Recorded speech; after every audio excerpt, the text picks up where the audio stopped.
You're tuned in to Community Conversations with the Trio, a weekly show that explores key topics in health, education, politics, and business. You can always find us on the web at cctrio.com or get connected with us on Facebook, Twitter, and iTunes by searching The CC Trio. And now, your hosts, the Trio, Dr. G, Sean D, and main man Michael Duff, on Community Conversations with the Trio.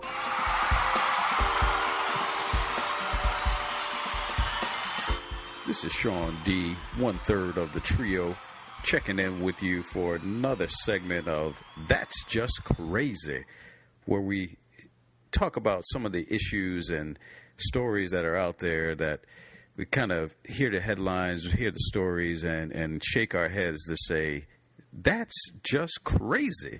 Can't believe it's happening. The first story I wanted to cover here is the Syrian conflict. Now, I'm sure you've been hearing about it. The Syrian conflict's been going on for a long time. The latest situation there of the accusation of the Syrian government being in a situation where they've used sarin gas on their people and their population, the citizens of their country. And it looks like it's numbers showing upwards of 1,400 individuals who have been killed, a lot of them children. And it's really, in the general scheme of everything in life in general, it's a very sad and unfortunate situation.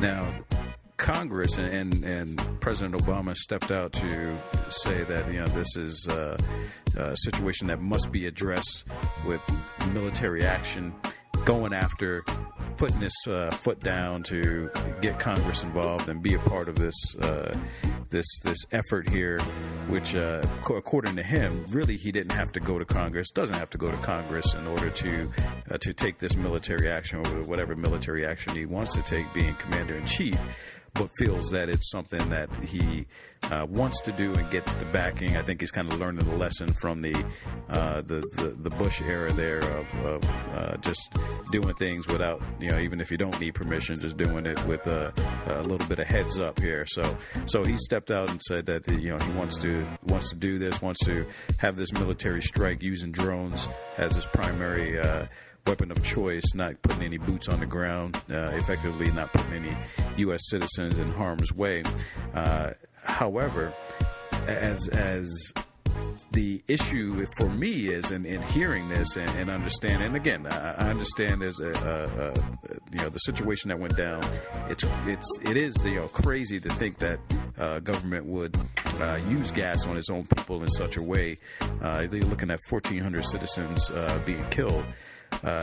But as the U.S., and reading everything on the, not everything, but seeing the social media outpour on the thoughts and so on and so forth, a couple of them struck me as interesting and kind of made me pause a little bit. One is being the idea of, just it's quite simply, if we have issues at home, we have issues here in the U.S. where education is not being addressed properly, because it's talking about the idea of there's not enough funds, to really fund education and really do anything of an effective at an effective level for a lot of our youth who are going through the system and those who have been through the system and now left out, with no jobs and no opportunities or very little opportunities that are there for them to continue on and try to scratch out a living and hopefully thrive to make a living in life. Those opportunities are not there. Funds are not there for that. You got the Obamacare, which Congress has been fighting tooth and nail since day one to not fund, to even though it's been said it is the law, to the Congress has been trying to circumvent at every way, and even states have been trying to circumvent at every way. Florida being one of the popular ones to actually sue for the Obamacare Act.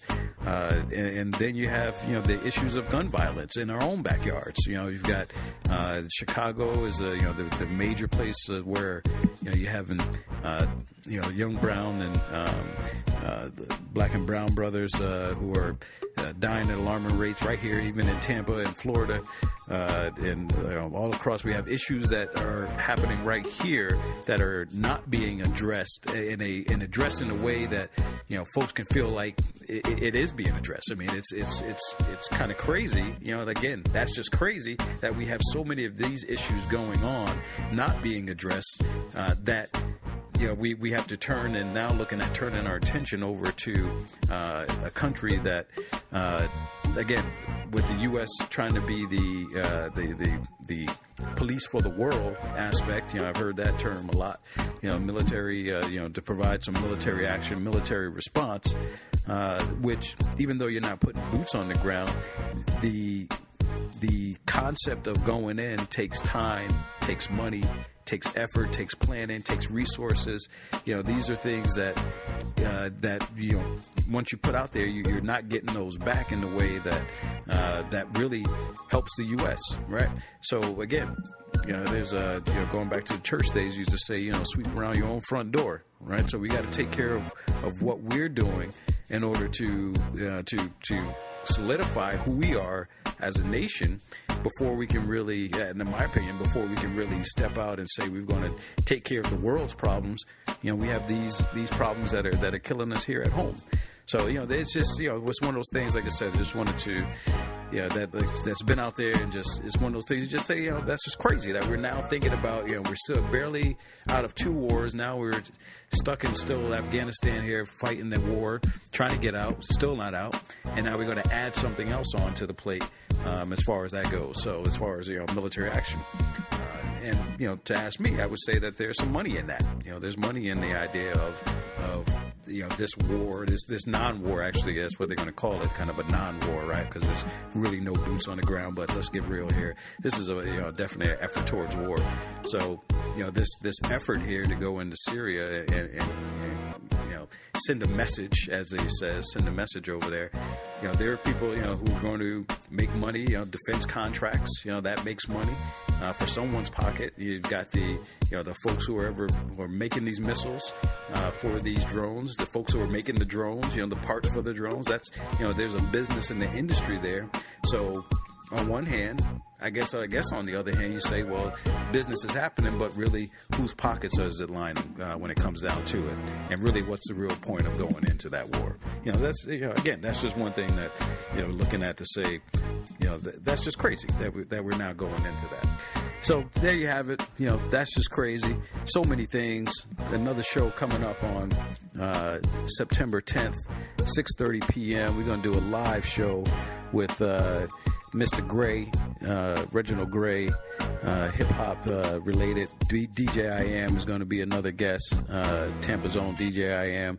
And we're going to have a conversation about hip-hop, the culture of hip-hop, where it is, where it's been, how we get to where we are, what it is today, and what's happening with it, where the influences of the culture. So we're going to take it old school, new school, no school rules. And that'll be a live event. So tune in. You'll be able to catch us on Twitter, Facebook. If you're on the Spreaker app, listening to us, you'll be able to interact with us live right there. Love to hear your comments. This is going to be a one you don't want to miss. So again, September 10th, Tuesday, 6:30 p.m. We'll be doing it live. Until then, peace. Thanks for listening. We hope you enjoyed another edutaining episode of Community Conversations with the Trio. To keep the conversation going, stay connected with us by visiting cctrio.com and following us on Facebook, Twitter, and iTunes by searching The CC Trio. Community Conversations with the Trio. Dr. G, Sean D, and Main Man Michael Dove.